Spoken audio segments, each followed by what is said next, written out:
Andy, my dude, have you heard of the magical website builder known as Squarespace? Ugh, not another Squarespace ad. I feel like every podcast is sponsored by them. Hey, don't knock it till you try it. Yes, okay, it is overhyped, but actually it lives up to the hype.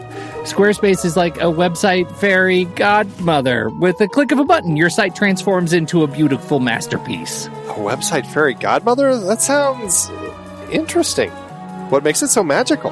Well, for starters, those slick templates make anyone look like a professional web designer. Pick one, customize the colors and fonts to match your brand, and voila. Plus, the drag-and-drop fluid engine is so easy, your grandma could build a site on Squarespace. Well, she did knit me a lovely scarf last Christmas. Maybe website design is next. Exactly. And when you're ready to sell your Nana's handmade scarves online, Squarespace has built-in e-commerce. Add a store with one click. Get flexible payment options. Then watch those sales roll in. And when she wants to teach others her steezy scarf skills, Squarespace's new courses feature is just the ticket. Nana can set up her curriculum and enrollments and payments in a snap and become the next e-knitting influencer. Oh, wow, you really sold me with the grandma angle. Sign me up for that free trial. Just go to thenextreel.com/Squarespace and transform your site into a beautiful Squarespace masterpiece. Well, thanks, Pete. Even though it's overhyped, Squarespace actually sounds perfect for Nana's site's needs. Appreciate the warning on the ads, though. I'll brace myself next time I listen to a podcast. Anytime. Let me know if you need any help getting that site up and running.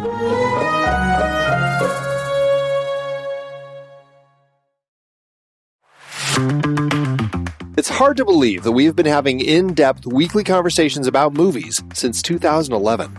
So many great conversations over the years about so many great movies. All that said, producing this show week after week requires a ton of work behind the scenes. Becoming a Next Reel member gives you access to all sorts of additional and exclusive content. Plus, you're helping us keep the lights on.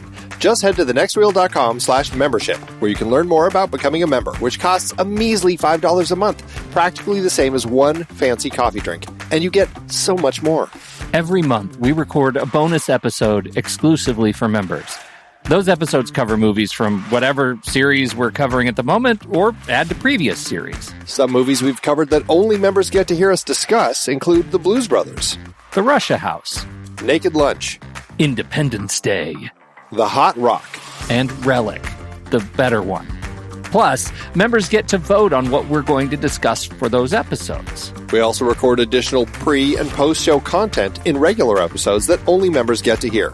Like conversations about similarly themed movies. And answering listener questions from our live member chat. Speaking of our live member chat, we record almost all of our episodes in Discord, where members can chat right along with us live. Members get access to other members-only channels in our Discord community as well. On top of all that, members get all episodes a full week earlier than everyone else in a private Next Reel feed just for them that includes all the shows in the Next Reel family. The Next Reel, the Film Board, movies we like, Sitting in the Dark, and more new projects on the way. To top it all off, members don't have to listen to ads. We've already eliminated those annoying, dynamically inserted ads that, let's face it, we all hated. We are listening to you. We love podcasting for a living, and those ads help to pay the bills. Now, we're counting on you, dear listener. We promise. We aren't going back to those terrible, dynamically inserted ads that don't relate to us at all. All we ask is that you consider supporting the Next Reel family of podcasts with a membership. Again, it's $5 per month or $55 per year. Just head to thenextreel.com/membership. thenextreel.com/membership. Get your access to early, ad-free episodes with bonus content, member bonus episodes, and access to member channels and live streams in Discord by signing up today.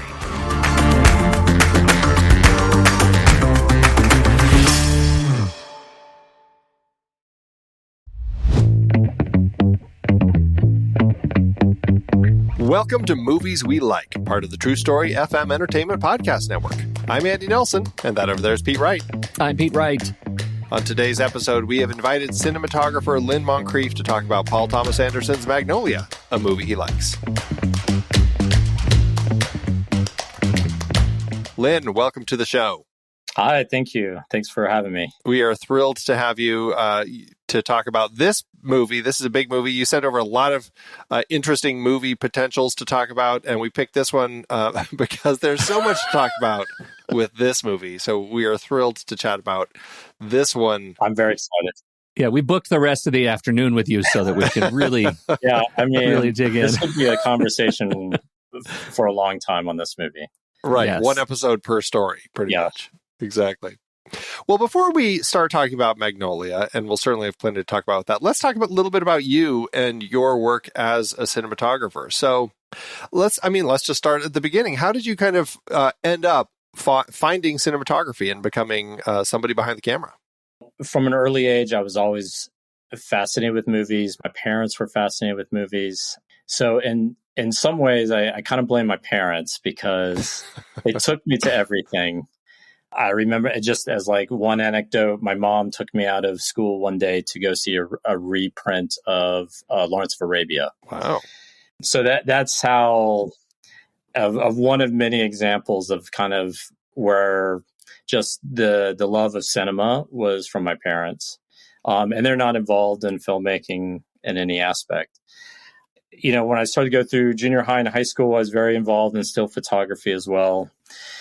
Took all the photography classes with the dark room and did everything. And I think just once I got to college and started taking cinema classes, when I was going, they were still doing film projects on film. And I found that because of my background in still photography, I was one of the few students that could actually expose correctly for a lot of these 16 millimeter projects that we had to do. And so from there, a lot of my classmates would ask me to shoot their movies. And through that process and that time and starting to understand who does what on movies, became very clear in that era that, okay, this is what I want to pursue. Well, and you spent, quite a while, like working in shorts and independent cinema and everything. Like you were doing this you've been doing it for quite a long time, like building up your portfolio, working on a huge variety of projects. And, I suppose the key with all of that is always, building your network and making connections and showing people that you know what you're doing. And I think something that I find interesting as I look through a lot of the projects you did, not all of the projects, but certainly there has been a draw to films that are a little more thriller, horror. You certainly have been drawn to a lot of those sorts of stories. And I wonder did you find yourself like happily pigeonholed doing all of that, or is that a direction? Yeah, what do we have your mom and dad to thank for that? Yeah. Specifically well, my mom and dad took me all to the big epic. My dad loved Westerns. My mom loved more the art house movies and kind of those things. It was interesting. I think horror film found me, I think, more so than I found horror. And it wasn't only, I've had the later appreciation to what that genre is and can bring, because I was very frightened of horror movies to start off with. I have an older sister, and I remember her having sleepovers with friends, and they would watch like Friday the 13th and these type of movies and absolutely scare themselves. And as a younger brother, I was too scared to even know what that movies they were watching. So it wasn't until really college or after college, until I got hired to shoot. It was my second movie, a horror movie, that director was like, I need you to watch all these films and why they are important. We sat down and watched, Texas Chainsaw Massacre and like John Carpenter's The Thing. And of course, I was already exposed to The Shining, which I love very much, but that was kind of seemed like a broader movie than just like the typical slasher. So over time, I realized within that sandbox of a genre, the horror film, and what like of recent movies like Get Out and some others that, and they've always kind of been there, is that they've been kind of a reflection on other themes than just the simple slasher gore that people expect. But so, yeah, I would say over the last, I kind of started in indie movies. I had gone to AFI, which kind of lends itself into Magnolia in a kind of another way. But I went off to American Film Institute and studied cinematography. when I get out, it was a lot of indie movies, and out of indies, horror movies are kind of part of that. They've made on the cheap, typically. And, I found myself being asked to do more. So in a way, I did get a little pigeonholed, and it's been a bit of, a journeyman's process to where I've started now, and just now start to kind of elevate into bigger budgets. But I have to say, the more I do, the more fun I have each time I do it. And I mean, cinematography, you can really kind of flex your muscles a bit, I think, in horror film, because it tends to rely so much on suspense through camera and lighting and darkness, and some of these elements that as a cinematographer, really quite fun to delve into than just maybe a standard drama. So I've been very fortunate that, I've worked with really interesting directors of recent in the genre, and that like to push the envelope visually. And so I'm happy to continue to be pigeonholed in it if that needs to be. I mean, I have a great appreciation for so many movies, but I think I take it to a deeper level, I think, now that I'm in the craft.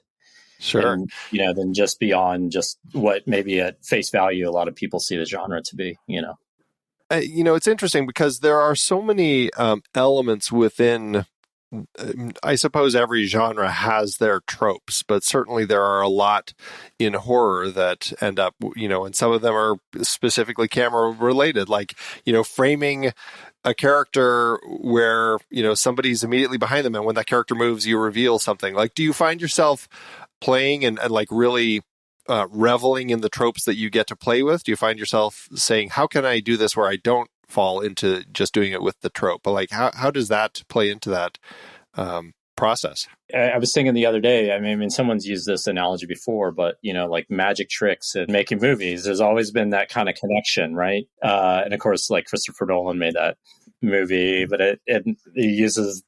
it kind of discusses, but in some ways it applies to horror too. You've got misdirections, and you have your expectations of a framing, and maybe there's an empty doorway behind someone's shoulder, and there's an expectation of the audience of what that suspense lends it to. I had a professor at AFI, he said to us one day, it's like the scariest shot you could have in a movie is a slow dolly towards a doorway, an empty doorway. And I think it really kind of, the craft of making a horror movie and the craft of a cinematographer involved of that process. Yeah, you should be kind of educated what those elements are, because there is an expectation. How do you play with that expectation? You have false suspense moments, and then the jump scares, and like I said, misdirections and other kind of elements. That's the fun when you do it really well, is you play off what's people's expectation of the genre. And I find it actually quite freeing creatively to work in genre, because it does give you a blueprint in which to work from, and then just kind of like build a different structure off that blueprint. I think that's I love that you said the slow dolly toward a door, because that gives me a chance to name drop one of my weird obsessions right now, which is Skinamarink. Have you seen that yet? Skinamarink. No. Well, now you have homework, Lyn. You didn't know you were coming for homework, but now you have it. Skinamarink. You've got to watch this. It's in terms of just use of camera, and like when you talk about horror tropes, like there is, I want to play with horror tropes, but I also want to beware when I'm falling into the trap of trope, like, because we're so wired for these things that we want to make sure that the audience knows we're playing the greats. Like, we're trying to do something interesting with something that we know you expect, and not we accidentally fell into the trope pit and we're doing just the same thing everybody does. And I look at the tonal differences of the films that you've worked on, just the straight camera tone between things like The Wind and Vengeance and now Five Nights at Freddy's. Very different tones, and yet I think artfully playing the greats. And I think that is to take a movie that turns expectations within genre and makes it feel like I'm in a wholly different universe is a pretty special thing to do. Like, how often are you thinking about, like, am I getting trapped in a trope? I think it becomes a thing that you talk with the director for sure. Like early in the process, you're kind of saying, how are we approaching this movie? You know, you're talking about maybe other visual influences to build that communication. And you kind of say, are we doing the cliched thing? Are we doing the thing that's expected of us? And maybe that's the right thing to do. You don't want to be so anti everything, but I think it's trying to decide what is the movie we're making. You know, for a lot of the directors I work with, we try to, at least for me, I try to come up with what I call like the visual vocabulary of that movie. You know, every movie you kind of set your rule sets. I think the audience will always be with you on that ride if you have the rules that they're committed. You trust the filmmaker, right? And maybe this speaks to Magnolia later because it has its own kind of, you have to give a lot of faith to watch this movie to believe some of the things that happen. But I just think if you certainly kind of become our own purveyors of your own rule set, and you just have honest conversation, at least I found with the directors, like, are we doing something that we've seen 10,000 times? And is it going to be boring if we do it this way? But for me, you know, going about the thing, you know, I've always tried to be a bit of a chameleon. I'm sure it's for others to decide if I have an own aesthetic or style. But for me, I like to try to do something a little different on every project, and, you know, grow from it. So. Yeah, I mean, you know, I think speaking to all of this, I mean, you've worked with director Emma Tammi a few times. The Wind, which Pete mentioned, you did with her, which is kind of a frontier Western prairie horror vibe. So you're kind of crossing the horror and the Western tropes in that one. And most recently, you just did Five Nights at Freddy's, which is, you know, kind of a Chuck E. Cheese horror movie based on, you know, a very popular video game. So you're also finding that there are a lot of elements within, not even necessarily tropes, but certainly within the world that had already been created, and how are we going to adapt that? And this I suppose leads to all the different conversations that you have with Emma over the course of both of these projects, as far as, because I mean, just, I've seen The Wind, I've seen the trailer for Five Nights. Obviously they look vastly different. And so I think that's, you know, an interesting element, and probably speaks to your point of like the conversations that you need to have about, okay, what are the signatures that we're going to include in this to make sure that it feels, that the camera work feels like it fits in the world that we're depicting here? Yeah, absolutely. With Emma, you know, character, story, emotions, these are things that, you know, it's very important to her. You know, and so when we first outlined, it's been, Five Nights was my fourth movie with her. The Wind was the very first movie. But I have to say, even though The Wind was very tiny, at least 30 times larger budget-wise was, you know. For Five Nights? Five Nights. I mean, it certainly expands, but I would say our process was the same. I mean, we sat down with the script and the material, and again, kind of went through, and Emma really likes to create rules, you know, like have assign elements that, what is the emotion of the scene? What is the character going through? We only move the camera for this particular thematic element. We don't move the camera for other. When you look at The Wind, it's all about not moving the camera. It only moves very specific things when you get into this kind of supernatural element.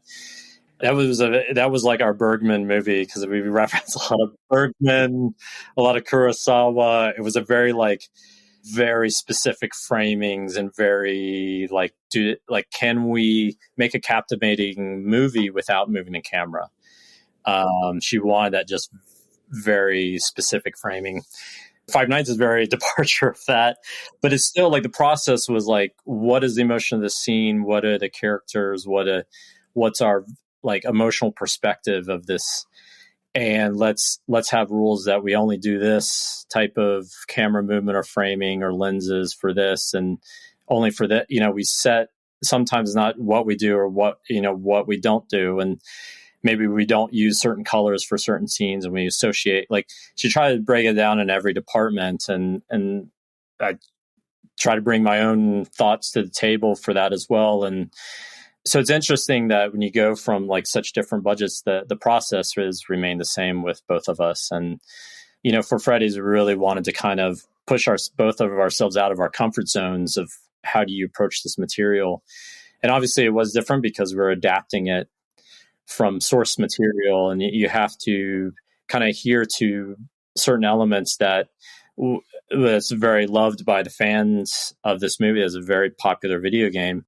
Really begs the question, like it begs that's one of my big questions is video game movies are not historically celebrated by their fans so much. And I'm curious, I just, as a sidebar, how did you rationalize that? And I'll say you and Emma and like the team, like here we are taking this property that is beloved by its fans and think, okay, we're ready. We're the team to take this on and try to do something different.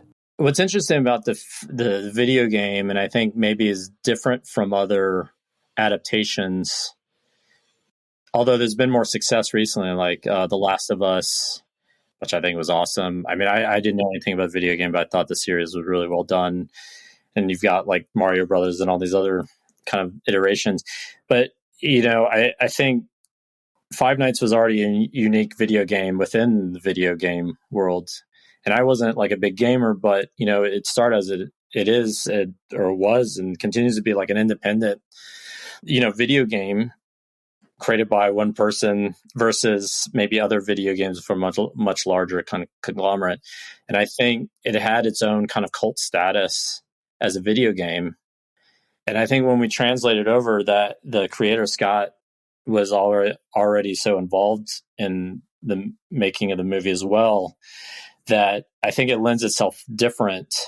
And the way that it was put to was really making a movie for the fans than necessarily like diluting it.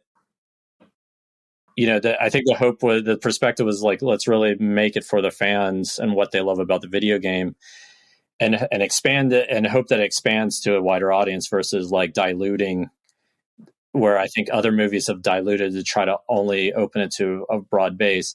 And I think that was kind of the unique kind of philosophy that was pressed upon when I came in, that it really had to. So I think it just has a different take, and I hope it'll be interesting what the response is. But I from what I gather, a lot of people are very excited for the movie. Well, and I think that great point, like having Scott Cawthon on with his name as high as it is in the production team is really important. What'd you do to get yourself in the zone of this movie? Are you one of the crew that played through the whole thing? Did you? I don't think I never got past the third night. Okay. I did play the game. I watched a lot of YouTubers play the game. What was interesting is I have a 9-year-old daughter.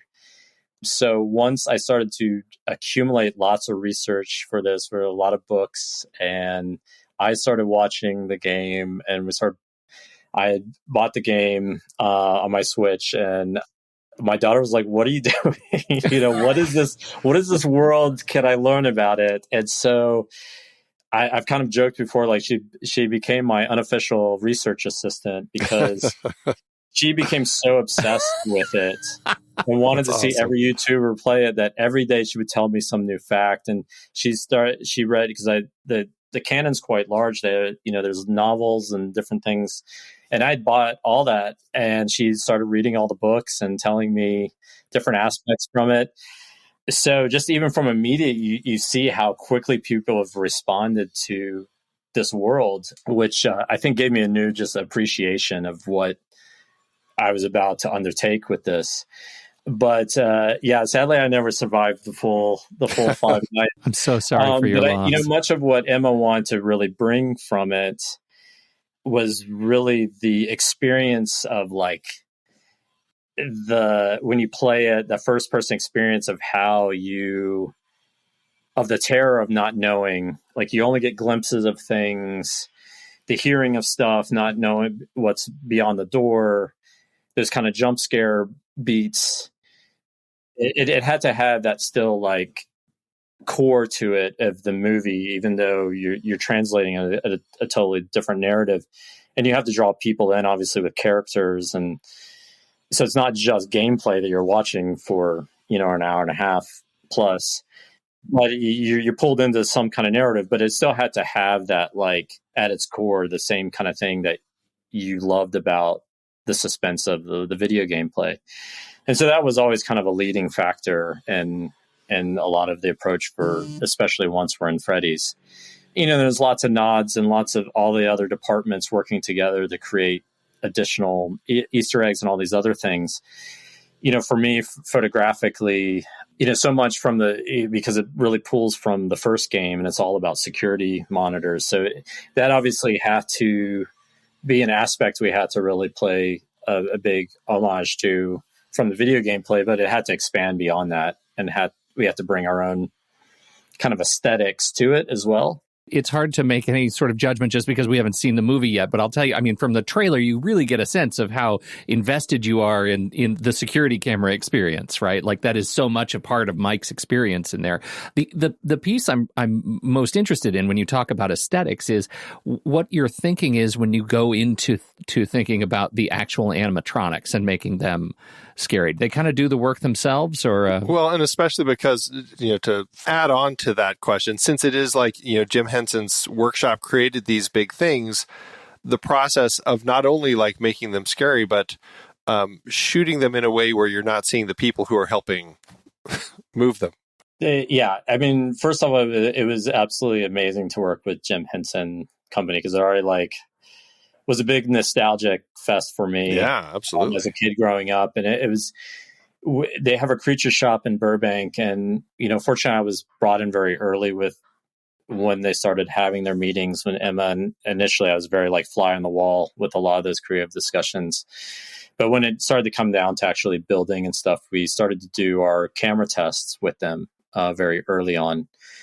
It was very important, I think, for Emma, for Scott, for Blumhouse they wanted to do as much in camera as possible and not rely a lot on CGI. So it was, from the get-go, it was like they brought on Jim Henson.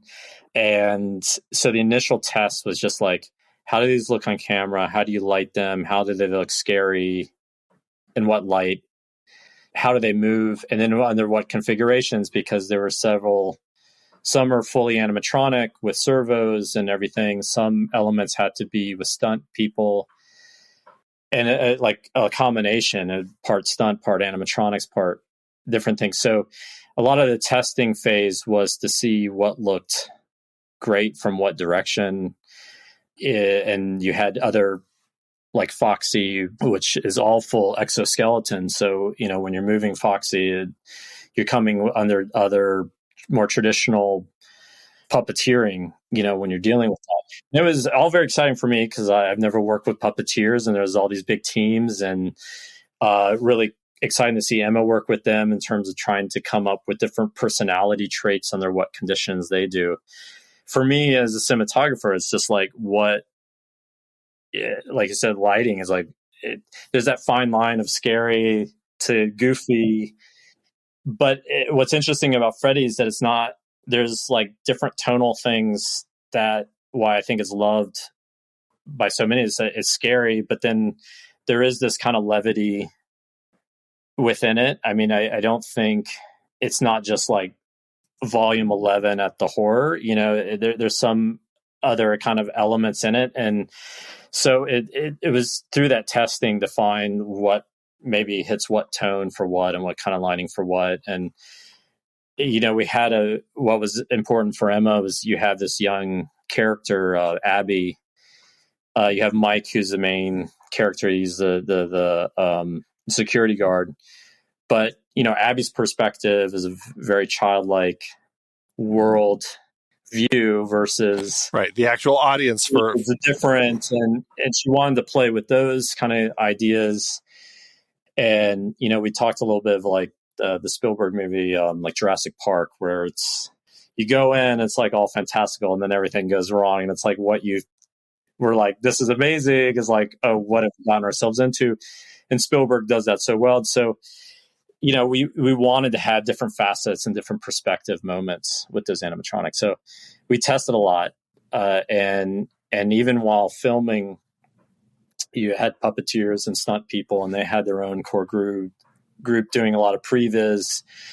and a lot of discussions with Emma and them to find out. So it wasn't, there was weeks and weeks and weeks of just like parsing through all the elements. So, by the time we get in the set, a lot of those things had been figured out. Like, we want that kind of look or want this. And there's always certain things that kind of surprise you on the day. But I mean, to your point, it's like, it was always on our mind. Like, you don't want it to get so goofy or people are like out of their seat and they're like, oh, I don't buy this moment. And so you're trying to find the right tone, because it could potentially go very goofy very quickly.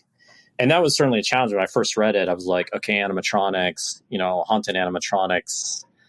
Yeah, it's kind of the entire... At a pizzeria, you're like, cinematographer like, I haven't really experienced, like, how do you do this? And for me personally, too, I would look at a movie like Alien, the original Ridley Scott, because... I mean, not so much that, but, when you get like just the glimpses of creatures in your mind in a horror movie, you kind of fill in the gaps. And when you watch the behind the scenes of like Alien and you look at the person in the suit, it looks really... I know, it's so goofy.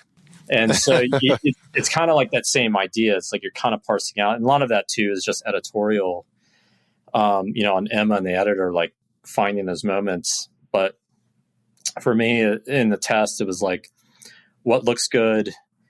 We wanted to do some shadow play. We wanted to see, what fabric looks good under what light. Emma and I really wanted to use a lot of mixed tones. When you get into a lot of the arcade and kind of neon light elements, and not all colored light looks good on these creatures, So we had to be very sensitive to that, and we wouldn't have been able to do it if had not done all the camera tests. Yeah, right. Well, it's very fixture forward. That trailer, when light bulbs go on and signs light up, I am in it. I am like 14 years old at my neighborhood arcade. It looks terrific. Yeah, it reminds me of like, I had a Showbiz Pizza growing up near me, and I took my kids to Chuck E. Cheese, and so these are things that certainly have circulated, and the idea of these places with these giant creatures for kids, I don't know, I think there's just innately something creepy about it, which obviously I think this probably, the video game probably spurred on things like there was the Banana Split movie, and there was the one with Nicolas Cage, and like there were these other ones where like even that like weird Winnie the Pooh serial killer movie, like big creepy creatures in costumes, and I think this is like right in line with that. But it's really like this is the original because it stemmed from the video game that probably inspired all that stuff. So that's my understanding. Yeah, I talked to Emma early on, and I don't know if what she saw or not, but it was kind of like a very concerted effort that I don't look at any of those other movies, because I was just concerned. I mean, I already kind of knew instinctually what we probably didn't want to do, but I just didn't want to be like have any stress of having seen how somebody else tackled any of this. And I knew there was probably a lot of campiness in some of those, and even though I'm a huge Nicolas Cage fan, so I might go back and watch that. Yeah, now that you're done with this one, but it was very like I had to only drink from the well of Freddy's and really let that consume me, and maybe use some other archetypal movies that we could have some inspiration from. That just really kind of set the tone. I think, now that you're done, you definitely should watch the Nick Cage one, because it's another one of his truly on-brand, subtle, and nuanced performances. Yeah. It's outstanding. It's very fun. When you were speaking to like the creep factor, I mean, I did come across, because I was kind of, not to get too heady, but I think it does speak to a lot of horror movies, that Freud had written this essay, in essence said that the things that you loved as a child, you're frightened as an adult. And he kind of used the example that, every child wishes that their doll was alive and could talk to them.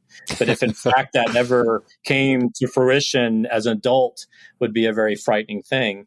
And then we have Megan. I don't think it's without, it speaks to something internal, because certainly horror movies, when you hear like a nursery rhyme being sung by children in a horror movie, it's a very, and I think we've always kind of had that instinctual element of that duality. And I think it was very fun to have, Freddy's has that. There's a bit of a nostalgic element, but it also speaks to what we loved as children really responded to now. That's so great. You wouldn't want to approach that as adults. I think it kind of spoke to that thematically, very much so. That's awesome. Grief. That's so true. Well, we're excited to check it out when it comes out, and certainly wish you all the best of luck with it. I think, though, right now this is a good time to transition our conversation to the massive opus of Magnolia.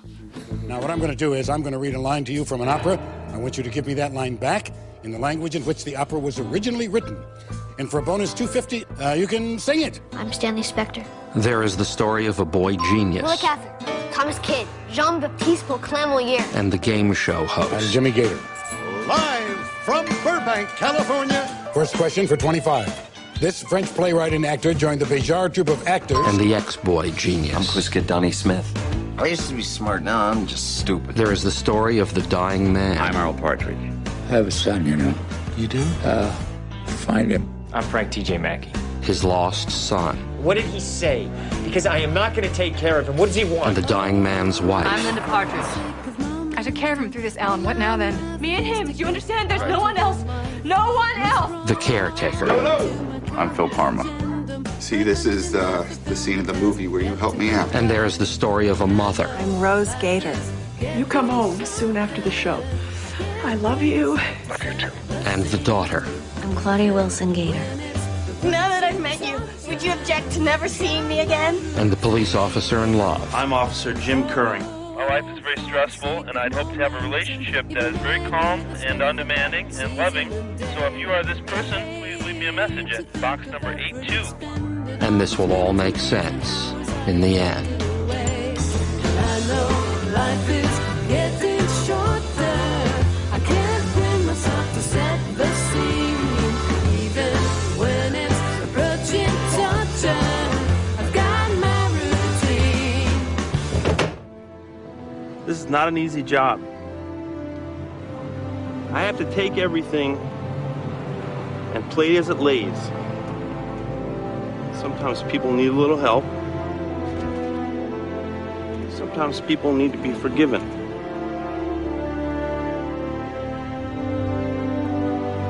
And that is a very tricky thing on my part, making that call. But you can forgive someone? Well, that's the tough part. What can we forgive?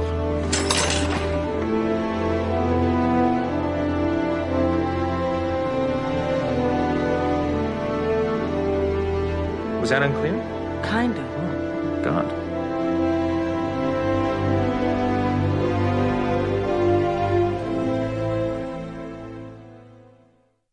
All right. So, Lyn, let's talk about your first time, if you can remember. Like, when did you see Magnolia, and how did it hit you? Do you recall? Yes, I was living here in LA at the time. I was living in Santa Monica. I don't remember the exact theater. I feel like I saw it at the Aero Theater, but that's an art house theater. So I don't know if I saw it there or not. I do recall that it was like a single theater type place, because I know I had a big release, but I do remember being absolutely floored when I saw this movie, that I did go back and see it multiple times. I have 2 DVDs of it too, weirdly. And it was right at that moment where, I was already out of college. I had moved here to LA. I'd kind of hopped back and forth from East Coast to West Coast. And you just, I was in my 20s and just really like, what am I doing with my life? And I think it was certainly a pivotal movie because it was so inspirational, and it came from, and I'm just rewatching again the last couple of days, just like all I could say was just an inspirational movie from the filmmakers. And it was not whatever, the experience was so unlike anything I'd ever seen at that point.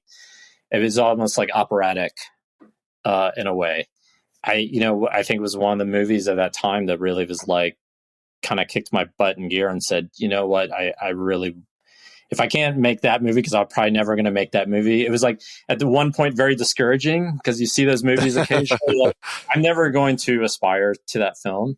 So why bother? Why bother? At the same Burn it time, it's down. like I want to be a part of that. Yeah. It was like a very inspirational time.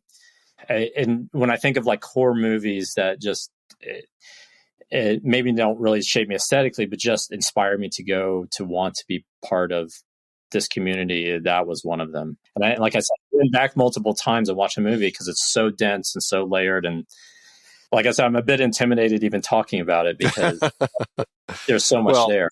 Yeah, and this is early in Paul Thomas Anderson's career when, as a writer-director, the stories were very big, very bold. He hadn't hit that point in his career when it was the little more kind of intimate stories like The Master, There Will Be Blood, Phantom Thread, things like that certainly have, there's certainly very much Paul Thomas Anderson films, but at the same time, you're not getting like the insane camera moves and just the crazy fast like editing style jumping from story to story. The story that we're getting in a film like this, which is just like, it really was revisiting it, was kind of mesmerizing to remind myself how much energy he like infused in the film. And you said operatic. I wrote that down in my notes, and bombastic, and just like, and it's so fluid too. And it's amazing. Like with, 9 dominant characters that we're following over the course of this story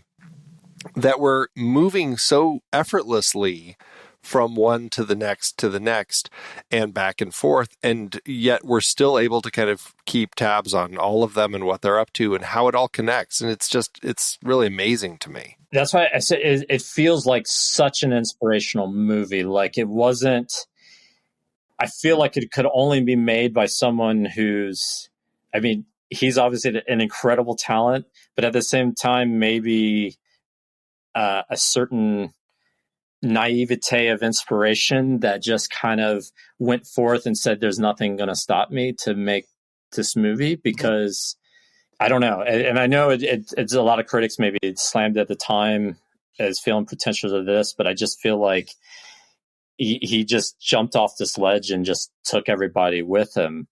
To me, when watching it, it almost felt beyond movies. It felt like one big composition, right? It just flows. Like you said, there's this real intensity in the beginning to kind of intro everybody.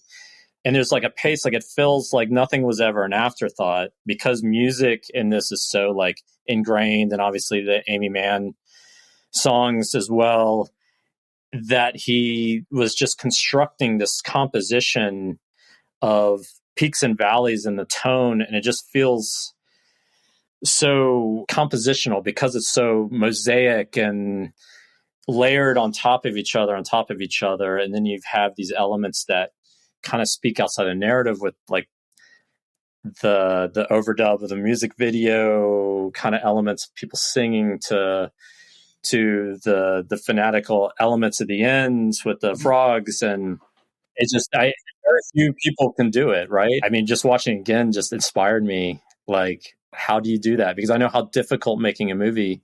And I think equally as interesting, because I started watching it just to make it's worth, anybody hearing this, if you haven't seen it, is the making of documentary that was kind of like behind the scenes is also just equally fascinating of how this film just kind of came about. It is one of those movies that just screams like, this movie couldn't be made another way. And yet one of the complaints is like, 3.5 hours is egregious.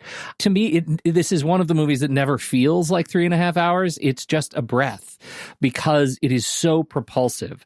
I want to talk about how you see camera. This is Robert Elswit. This is legendary camera. It is, we've talked about There Will Be Blood on this show. That's another Elswit. We've got just a lot. He's a legendary guy. As a cinematographer, you watch this movie. What inspires you about how this movie was shot? It's interesting because there's kind of like two counterpoints in terms of the cinematography, because it's almost like two separate things. There's camera work and then there's lighting. And in some ways, they're kind of counterpoint to each other, because if you take away all the camera work, the lighting is not garish in my opinion. It's not like it's dramatic, but it's all like lifted from very realistic like motivations. It's augmented to what you would have realistically. But then you look at the camera work separately. I mean, very early. I mean, there's whip pans and the cameras move very quickly, and you could say it's almost like kind of an early maybe inspiration from like a Scorsese. Like you think of Raging Bull in the bull, fighting sequences, and there's whips into pushes, and there's like energy, and I know it's very early, like kind of spoke to each character. Like the kid is running late to the Stanley, who's going to be in the what kids will know early on when you're introduced, is very handheld and very like they're running late. And Julianne Moore's character in that intro is very different than Philip Seymour Hoffman or John C. Reilly's character. Let's say it was a lot more stable in other ways. So it's like totally different. I think the lighting wise was a much more subtle kind of nuanced element. How you see into people's eyes. I was rewatching it because that's something as a cinematographer, I think I kind of obsess on now that when I watched it in my 20s is not something I'm really thinking of craft because I hadn't really started. I'm just taking it as a full experience, but you start finding it. And Elswit's lighting, I think just a lot of great subtleties of how well you see into eyes and what directions people are lit from. And I just, to me, it was like eyes, the way you think of eyes from like The Godfather, which everyone talks about, and the overhead lighting, which is a lot of, and so much of this movie is about forgiveness. And obviously what you said, that, we might be done with the past is not done with us. And I think if you just watch this movie about, can you see into someone's eyes or not? And do I trust this person? I think really was a storyline for Elswit in this. And watching the behind the scenes, you see a little bit of P.T. Anderson having initial talk with Elswit about it. And Elswit asked him, do you see this as a different look for every scene or every character? And P.T. Anderson talks it's like he wants it to look the same all the way through, that he didn't want there to be variations, because from his mind, he saw it as one story. And I found that very fascinating because it makes sense. You see like all the like 9 different characters, all these stories, like, am I giving a different look for everything?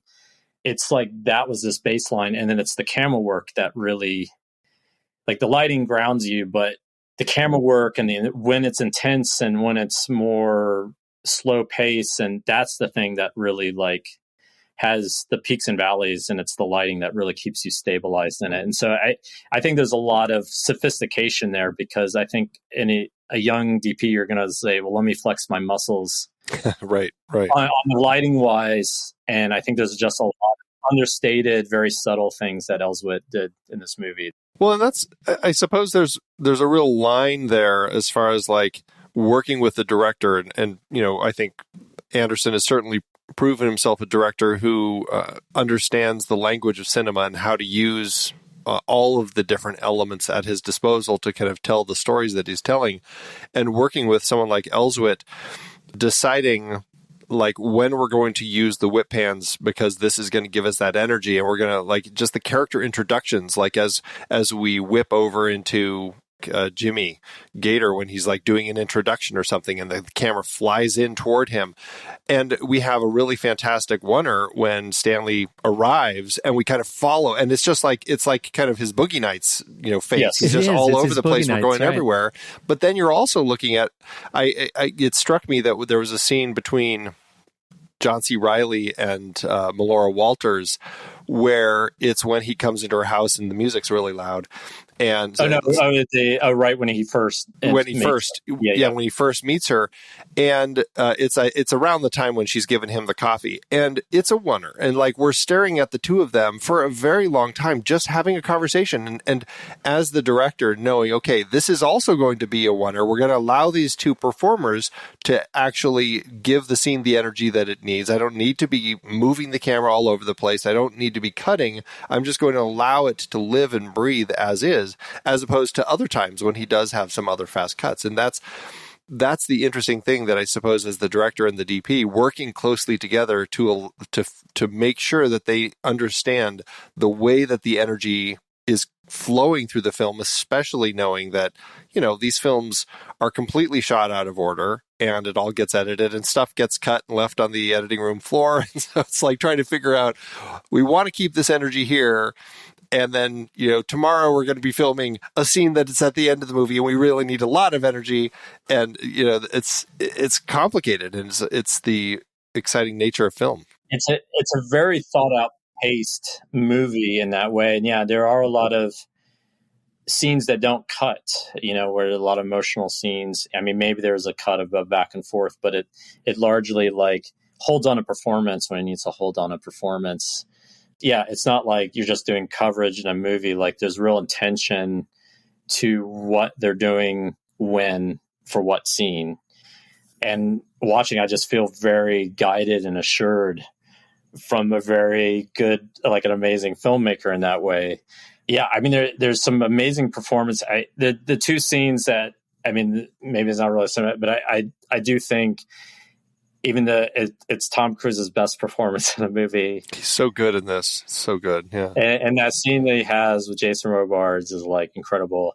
And then a scene, and I've always mentioned this too, like talking to my wife about it, but like the Julianne Moore scene when she goes into the pharmacy. I was absolutely going to bring that up. I still like her performance at, and it's not very long, but the whole like shame on you scene, like there's just incredible performances and so emotional and like so peak defying that you're drawn in. It always gave me chills, that one particular scene with the Julianne Moore in the pharmacy scene, and just the passive aggressive pharmacist, the passive aggressive, and her just like shame on you, and there are those sequences of vulnerability are like throughout this movie. They like perforate the movie, right? Because I think, I have to go to the bathroom is another one of those, like the shame that is felt when he's sitting on that stage under the spotlights. And then again, when Riley looks across at her and says, "I lost my gun today."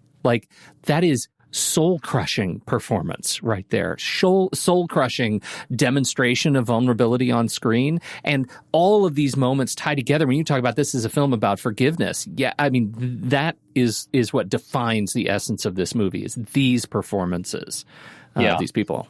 And it's like you said, it doesn't, he's not whip panning around those scenes. Like he knows what you use at what time. And it's like, the performance lifts the moment. You're not going to like go crazy with the camera. You want to be on that performance, but he creates the energy in certain places, and I'd be curious how that process worked with him and Elswit, like how mapped out, because obviously he had this in his head. He knew the vision he wanted because it's so mapped out in a way. I imagine it like an investigation map, like something that John and Christopher Nolan would put together, right? Like it feels that intertwined and interwoven. Yeah. And really figuring out, like, does it make sense to cut from this story here to that story? And then figuring out, what makes sense as a transition. And there were some beautiful transitions that I had forgotten about as like one character would say something, and I'm forgetting which one it is now. I didn't write down, but it was something like Tom Cruise says something when he's up on stage, and whatever he says, we cut to somebody else, and it was just like it was timed perfectly to cut to that character because of what he had just said led us into like what they were doing. And that's like, I just imagine the screenwriting process too, from the beginning, like thinking about how can I take all these and like mesh them? Yeah. I can't even speak to screen. I mean, I'm not a screenwriter for Trey, but I had heard him speak a couple times, where he talked, at least for writing Magnolia, that he saw it as, he talked about it as ironing, and that he would write and then go back and to the beginning and then write a little bit further and go back and refine and write a little bit further. So he envisioned it as like you're ironing this sheet and then you go back and you go a little bit further and a little bit further. And so he kept on, that was his process as he described it, for writing it. To go back to your point, the idea that he would end on one, like the Tom Cruise element, the JT Mackey thing, and then go into another. It reminds me of that idea, like the cinematography, like he wants all the look to be tonal. I think there's a real grounded, so he allowed that he could flow from one thing to another kind of effortlessly in a narrative way, and you never feel like you're lost in any way. It's like the emotions pushing us forward. That's why it just feels like a music composition to me. Like I'm not really thinking of, you go back and be analytical about it and how all these stories intertwine in a very heady way, but just from like the first viewing it, you're just kind of being pushed along emotionally, and each story kind of informs the next, and it's all kind of one arc in a way for everybody that just kind of keeps pushing forward. And I think that's how maybe he saw it, maybe subconsciously, and so he wasn't as concerned about drifting from story to story and whether you're lost or not, because it's all pushing together, to one like culmination. I think the unification of kind of that operatic feel paired with having so much Aimee Mann music, which you already had brought up, and how her voice, her lyrical sense, like the way that she crafts songs kind of feel of these characters, kind of this world. Yeah. And just also just smartly figuring out, okay, I'm telling a pretty big story with a lot of crazy things happening. Even just figuring out, I need to set this movie up with examples of crazy things that happen. I mean, really, in quotes, happened. And we get these 3 stories that are completely unrelated to the movie, but at the very beginning that just set us up for, and this also happens, which leads, of course, through all of this, and then to the end with the raining of the frogs. And it just like everything, he's telling you right out of the gate, I'm telling a pretty fantastical story full of heightened emotions and raw energy and humanity. And there's going to be a lot going on here, but I'm setting this world up so that you understand it and you can get into it. And I know some people who had a hard time right out of the gate saying, it's just too much for me. I just can't take it. But yeah. But I think that it's there. I think like right out of the gate, he's put it all there. And so it's smart to craft it that way. Yeah. That little like prologue element, and with Ricky Jay doing the narration. Such a perfect voice for it. So miss Ricky He was Jay. like a magician, right? So he's all about the setup, right? Like you see that prologue and it happens, and then that like organ, kind of electric organ of One Is the Loneliest Number starts playing right after that prologue. I mean, I can't, because I'm not a super analytical person, like what this is, but at least for me, like I feel assured that I'm going to be taken on a journey in this movie. Yeah. In this very interesting way. So I can't see the movie without that prologue. Like, oh yeah, no. It's interesting because when I talk about like also the photography being very grounded, and yet you have these very ungrounded moments of just like that music video, like everyone sings just a line or two. There's that 3-minute interlude of everyone, this big emotional release.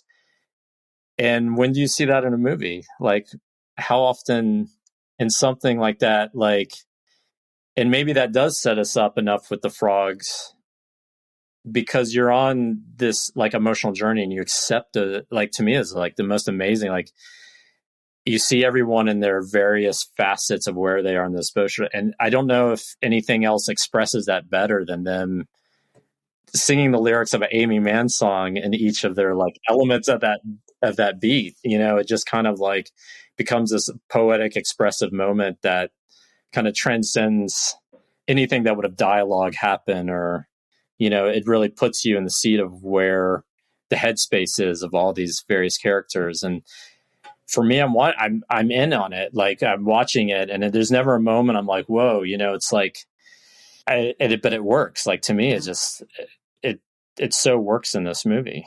It keeps them all isolated, yet at the same time unifies every single one of those characters, which I find so fascinating. Again, is like pushing that one emotion. It's all like everyone's on the same kind of trajectory. And I think that's why it ultimately, I come away with like a feeling of it. And I'm not trying to understand like how does every story. On multiple viewings, I understand it more, but on that first viewing, it was just like this one big emotional, visceral reaction to it, you know? And I was like, what did I just see? I have to go back. Yeah, right. Well, it's not every day you watch a movie that the big climax is Raining of Frogs, where you're like, what the heck is going on? Yeah, it's beautiful. I mean, it ties to one of my favorite movies that Andy doesn't like, Big Fish. It's like those kinds of experiences, like the synchronicity of experience. And I think that's the frogs to me. Like, if you didn't get it, that a number of these stories take place on Magnolia Boulevard. Like, this is the world that we're in. As you were talking about, the lighting, the visual style is consistent across all these characters. It's another thing that brings these together. If you didn't get it yet, it rains frogs on everybody. Okay. Do you get it now? Like, we're all together at the same time. And I think that's a pretty special thing. You talk about ironing, like I would love to see the original script, like the pre-ironed script, because the finished one's 216 pages. Imagine what was whittled away from that original script. Like that must have been extraordinary. And I think, I mean, don't fully quote. This is just like back in my memory, but I think I remember him talking. I think he might have written a lot of stuff initially, like longhand on a legal pad. I think that's what was. But I at least probably the outlines and notes and all this factor. Yeah, I would have loved to seen his process and seen that original piece, because it, like you said, it probably was even more expansive and had to be whittled down to this, you know. Well, and I think an entire character thread was cut, in the process of all of this, just to get it to the length that he had. And I don't know if I can't remember who. I think it might have been the worm or something tied into that story thread. I can't remember exactly. Yes, I did see there are some deleted scenes with the worm and also the kid that raps, and a little bit of that storyline as well. But I don't entirely know. Wow. Yeah. Yeah. Andy, how'd Magnolia do at awards season? Did it win all the awards? This was a very popular film in the awards circles. Definitely, they pretty much planned that with the December release and everything. 28 wins with 59 other nominations. The Oscars, of course, was a good one for Cruise this whole award season. He was nominated at the Oscars for supporting actor, but of course lost to Michael Caine in The Cider House Rules. That was that fantastic Michael Caine speech where he talks about each of their characters and everything. That was a good one. Aimee Mann's song "Save Me," one of the I think 2 original songs she wrote for the film, was nominated, but lost to Phil Collins' song "You'll Be in My Heart" for Tarzan. Chronic earworm, that song. Wow. Well, don't start singing it. Okay, I won't. Also, Paul Thomas Anderson was nominated for original screenplay, but lost to American Beauty. It was 1999. This was a very full year of very interesting films, and so they talk about great years in cinema. 99 was certainly one of them, and this was right up there with them. I mean, it was such a busy year that it wasn't even nominated for Best Picture, which I think it very well could have been. At the Golden Globes, which we haven't really been talking about in a while, but I wanted to talk about it in this one because this was one that Tom Cruise won Best Supporting Actor, and of course was one of the Golden Globes that he returned in 2021 when the Hollywood Foreign Press Association was falling apart. So he has not since been invited back to any of their ceremonies. I'm sure other people haven't either, because it was, they kind of made a mess of things. And then Aimee Mann's song also lost to the Phil Collins song there. It is a bummer. But how did it do at the box office for a 3.5-hour movie? Did it make anything back? Well, Anderson had a strong $37 million to make this anthology film, which is almost $67 million in today's dollars. The movie opened limited December 17th, 1999 on 7 screens opposite Stuart Little, Bicentennial Man, Anna and the King, Any Given Sunday, and Man on the Moon. Like typical busy holiday seasons, it stayed limited until January 7th, 2000, when it went wide and shot up to 7th place. It fell out of the top 10 the very next week, but it did remain popular enough through its 10th week when it fell out of the top 20. The movie went on to earn almost $22.5 million domestically and $26 million internationally for a total gross of $87.7 million in today's dollars. That, paired with its award successes, made this film a success and landed it with an adjusted profit per finished minute of about $110,000.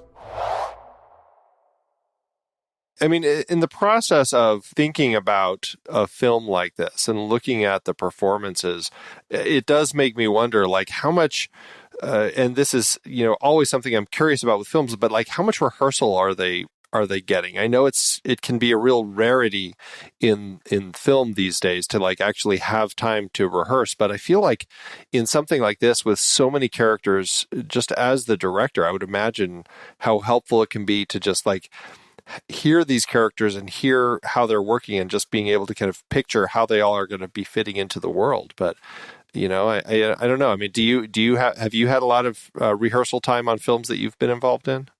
No, what I've seen from the directors and actors of the projects I've worked on, they typically come in like a week before you shoot almost. I mean, and they do their fittings, and then I feel like, maybe you get a table read, but oftentimes they'll workshop a couple of one or two essential scenes, maybe if enough actors are there, or a couple of things. That's why I've seen it. I've never been on a movie where I've seen the director have a luxury of rehearsal time. It's not like a Mike Leigh movie or one of these things where, it's all rehearsed and then they don't have a script per se or that kind of thing.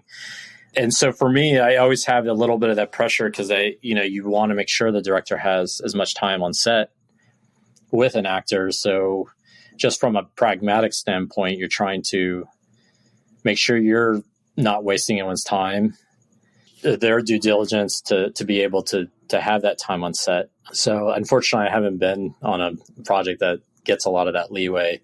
Well, and I think with digital cameras, it's probably even less likely because you can just we'll just shoot all the rehearsals, we'll do it all on set. I feel like that was probably something a lot more with film where it's just like, it's so expensive. We don't have a ton of money to do. And now it's just like, Yeah, it very much. There's more of that culture now where it's like, why wouldn't we roll? Yeah. Right. And I understand it too. I mean, being on set, maybe there's certain things you have to rehearse, obviously. You don't want to let everything go and you'd be totally chaos on set, but it makes sense that a director would be like, I wish we had filmed that, and so I think more so now you're like, we'll discover it as we do it. And you tend to just shoot what would be a rehearsal maybe in film sense. And that's more the thing. And you're always squeezed on schedules, and actor schedules can be very difficult also. So that time is probably less and less of that rehearsal process. And that's, I'm certainly aware, and I try to do the best I can to make sure directors have as much time as they need on set. But I don't know. I mean, watching the behind the scenes, I don't know if was a lot of rehearsal I'd be curious. I think they really just shoot the vignettes, get them in, did shoot it. I mean, move it on. What was interesting and I was just watching the Jason Robards, like before he did the scene, he was like in a coma before being on this movie. Yeah, I think he had just come off of like having a serious staph infection that had like really kind of knocked him out, and he actually he had to decline the part initially because of all of that, and then they went to George C. Scott, who ended up passing, and then by that time Robards was healthy again, or healthy enough again to do it, and so he was able to do it, and then of course it sadly ended up being his last film. But I mean, what a way to go out. I mean, just his moments in this film are heartbreaking, and just like that, the regret and just the pain and the confusion and all of those moments. I think it speaks so much to, as much as P.T. Anderson is a technical director with the camera wizardry and just the movement and the style that he infuses it with, he is so much an actor's director, allowing them the time they need to really like put their raw emotion right there on screen. It's just, I mean, it's amazing that he is able to kind of capture all of that so well. Totally. I mean, and also in the making of, he talks about like the movie Network, and he talks about a lot of the performances from that. Such a good movie. But yeah. he obviously is, like you said, I think he is an actor's director. He's not going to do something that's not in service of a performance of his movies. He's not going to cut away from a great performance. Yeah, and there's a lot of really good performances in this movie. Yeah, right. Every one of them. And it's interesting, like he directs these actors to such amazing performances, and the actors are like so terrified of, you know, what have I just done? Like Burt Reynolds and Boogie Nights, like I'm so afraid of this. But it's like one of his best performances. He's so good in that movie. And Tom Cruise with this one, like didn't want to do any publicity because it's like, I don't know, I don't feel like it's not who I like the sort of role I normally take. So I'm a little reticent to publicize it. And then he's like getting awards up the wazoo. Well, I think people hadn't really seen. I mean, he was a new director that people. It was only his third movie. I mean, geez, it's crazy. It's like you don't see any behind the scenes stuff with Tom Cruise. You don't see any this, you know, like you said, the promotion. But it is that performance with the Jason Robards is just so, like, it is, in my opinion, his best performance in the movie. Just so heartbreaking. And he plays it so well. He plays that persona of what he's trying to be, have that persona of that kind of like ultra male thing that's going on. And then the vulnerability that you start to discover when you start to peel away all this front that he has through that interview. And you start to learn like it. I mean, kudos to him to even undertake to what he was at the time and where he's going, like to undertake that character. Yeah. And then he's earned that moment when he has that just emotional breakdown. And I don't know, it's always surprising when I see him in it because it's so unexpected. Right. Yeah. Very big. Well, I mean, there's so much we could talk about with this. It has been an incredible conversation already. I feel like we've kind of used up our time. But, you know, Lyn, thank you so much for joining us to talk about this movie. It is just a masterpiece, and it's absolutely a thrill to chat with you about it. So thank you for joining us. Yeah, likewise. Thank you so much. It was great to revisit the movie again. And I think has now inspired me to move forward to try to find my Magnolia, you know. That's right. You may proceed. We stand and await. Absolutely. Do you have any places out there online that you would that we should direct people to go check out where they can see what you're up to? You know, my website, lynmoncrief.com. You can see some of my other work that I've done in years past. And then I do a little bit of Instagram, not much, but I'm starting to. I'd probably interact more on that. People email me here and there and I respond to them, but it's at Lyn Moncrief on the Instagram. So I'm easy to find online. Fantastic. Well, we'll have the links for all that in the show notes. So everybody definitely check it out. We'll also throw in the links for some of the movies that you've been a part of so people can go watch those as well. Again, Lyn, thank you so much for joining us today. We really appreciate it. Yeah, thank you. And for everybody else out there, we hope you liked the show, and we certainly hope you liked the movie like we do here on Movies We Like.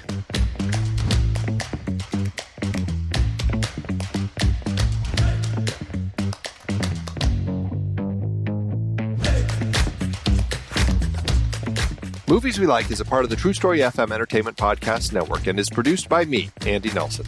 The music is Chomp Clap by Out of Flux. Find the show at truestory.fm and follow us on Facebook, Twitter, Instagram, Threads, and Letterboxd at The Next Reel. If your podcast app allows ratings and reviews, we always appreciate it if you drop one in there for us. See you next time.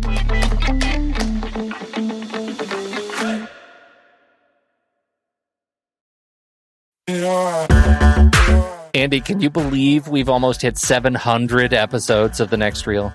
I know, it's crazy. And with all the other episodes in our family of podcasts, we are well over 1,200 episodes of movie conversation. It's really pretty amazing that we've gotten to have these in-depth movie chats every week for over a decade now. And we couldn't have done it without our loyal community of film fans. Their support over the years has meant so much. For sure. That reminds me, we should give the merch store a shout out. Buying shirts from thenextreel.com/merch is a great way listeners can continue to support the show. Plus, they get to sport our great designs. Absolutely. I think sometimes folks forget we have a variety of shirts, mugs, phone cases, and more available. In fact, a great place to start is with a shirt sporting the Next Reel's logo. We also have that classic Fast Times Spicoli Surf School tee, Or the weirdly popular Rusty's European Tour shirt. The one from National Lampoon's European Vacation. Why is that so popular? Search me, but we have sold a ridiculous number of those. I guess there are a lot of Rustys taking trips to Europe? We're always adding new designs based on movies we've covered, like our brand new design for a streetcar named Desire, featuring a streetcar named Desire. So if you want to rep your love of TNR and films, head to thenextreel.com/merch. Every purchase helps us continue to have these weekly in-depth conversations. So visit thenextreel.com/merch today. And as always, thanks for listening and being a part of the Next Reel community. We've got lots more great movie chats coming your way. I love having these wonderful chats on movies we like with all these industry guests talking about some of their favorite movies. So many great conversations on that show about so many great movies. We have so much fun having these conversations, but producing the show week after week does require a lot of work behind the scenes. If you'd like to help support our efforts, one easy way is by using our Originals page when shopping for books and movies that we've covered. Your purchases made through our links give us a small commission at no extra cost to you and allow us to keep having these incredible conversations. The Originals page at thenextreel.com/originals links to the source material for all the adapted film discussions on the Next Reel's family of podcasts. Purchasing through our links supports the show. It's your one-stop shop for Amazon and Apple links where you can buy your copy of the original source material. Original material for movies like Casino Royale, The Silent Partner, Never Let Me Go, Silver Linings Playbook, There Will Be Blood, based on Upton Sinclair's Oil. I believe it's Oil! Oh yeah, I forgot the exclamation point. Plus, by using those links to buy your next read, Apple and Amazon show us a little bit of love, which allows you to support our family of shows with minimal effort.